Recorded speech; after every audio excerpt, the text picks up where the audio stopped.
नमस्कार।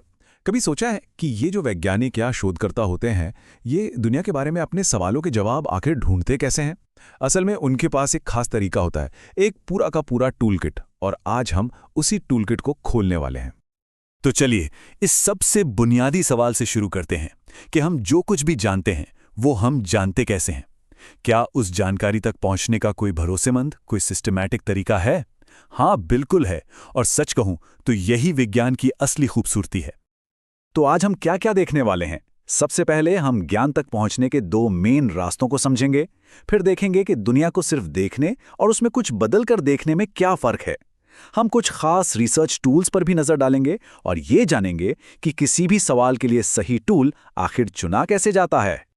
ठीक है, तो चलिए अब इसमें थोड़ा और गहराई से उतरते हैं। जरा सोचिए कि एक शोधकर्ता के सामने एक बिल्कुल नया सवाल है। अब इससे पहले कि वो कोई भी डेटा इकट्ठा करना शुरू करे, उसे एक बहुत बड़ा फैसला लेना होता है, एक ऐसा बुनियादी चुनाव जो उसकी पूरी जांच का रास्ता तय कर देगा। हमारे शोधकर्ता के टूल किट की कल्पना कीजिए, जिसमें दो मेन हिस्से हैं, या कह लें कि दो ट्रे हैं। और वो जो बड़ा चुनाव है जिसकी हमने अभी बात की, वो बस इतना है कि इन दोनों में से कौन सी ट्रे को पहले खोला जाए। सुनने में ये एक छोटा सा फैसला लगता है, लेकिन यकीन मानिए यही एक फैसला सब कुछ बदल देता है। और वो दो ट्रे हैं ये। पहली है गैर प्रायोगिक अनुसंधान। इसमें रिसर्चर बस दुनिया को वैसे ही देखता और समझता है जैसी वो है, बिना किसी छेड़छाड़ के। और दूसरी है प्रायोगिक अनुसंधान, जहां शोधकर्ता खुद कुछ बदलता है, मतलब किसी एक चीज जिसे हम चर या वेरिएबल कहते हैं, उसमें हेरफेर करके देखता है कि उसका असर क्या होता है। तो सबसे बड़ा सवाल यही है, क्या शोधकर्ता सिर्फ देख रहा है या फिर वो बीच में हस्तक्षेप भी कर रहा है? तो चलिए पहली ट्रे खोलते हैं और उन तरीकों को देखते हैं जिनमें हम दुनिया को बिना छेड़े ज्ञान हासिल कर सकते हैं। मतलब सिर्फ देखकर और उसे डिस्क्राइब करके हम क्या क्या सीख सकते हैं। इस ट्रे का पहला टूल है ऐतिहासिक अनुसंधान।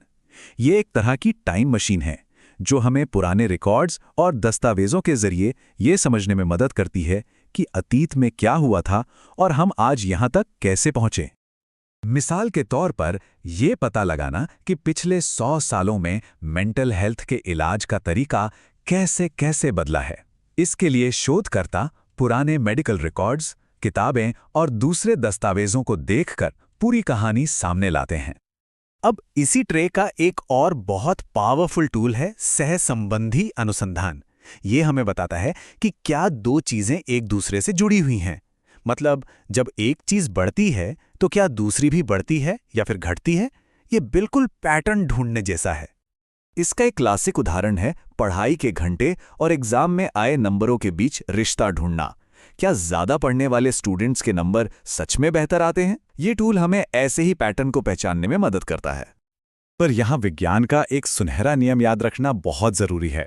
सिर्फ इसलिए कि दो चीजें एक साथ हो रही हैं, इसका मतलब ये नहीं है कि एक की वजह से दूसरी हो रही है। जैसे गर्मियों में आइसक्रीम की बिक्री बढ़ती है और उसी समय डूबने की घटनाएं भी। तो क्या इसका मतलब ये हुआ कि आइसक्रीम खाने से लोग डूबते हैं? नहीं, असली कारण तो गर्मी है जो दोनों चीजों को बढ़ाती है। हमेशा याद रखें, सहसंबंध कारण नहीं बताता, ये बस एक जुड़ाव दिखाता है। चलिए अब टूल किट की दूसरी ट्रे की तरफ बढ़ते हैं।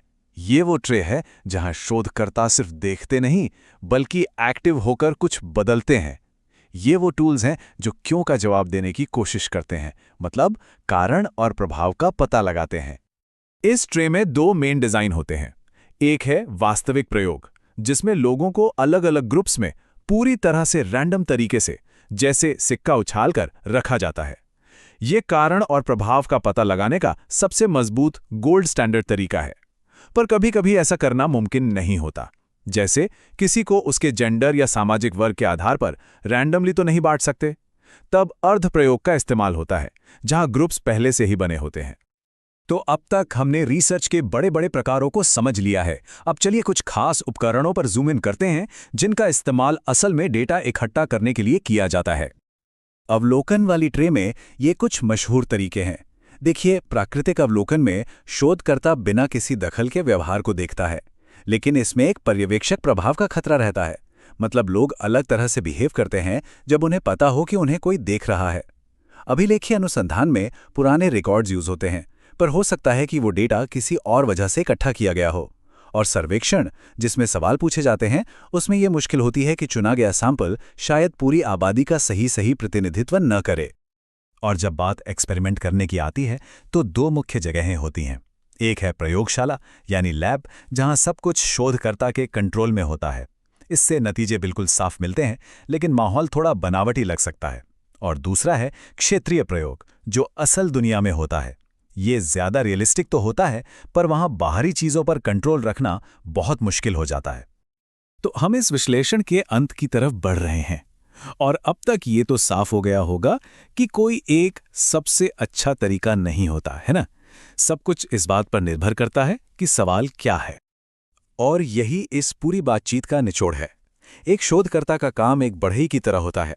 वो हर काम के लिए सिर्फ हथौड़े का इस्तेमाल नहीं कर सकता। उसे अपने सवाल के हिसाब से अपने टूलकिट से सही औजार चुनना पड़ता है। तो यहां से ले जाने वाली मुख्य बातें क्या हैं? पहली, रिसर्च के दो रास्ते हैं, सिर्फ देखना या कुछ बदलना। दूसरी, सहसंबंध सिर्फ एक जुड़ाव है, कारण नहीं। तीसरी, क्यों का जवाब जानने के लिए प्रयोग जरूरी है, और सबसे मजबूत प्रयोग में रैंडम असाइनमेंट होता है।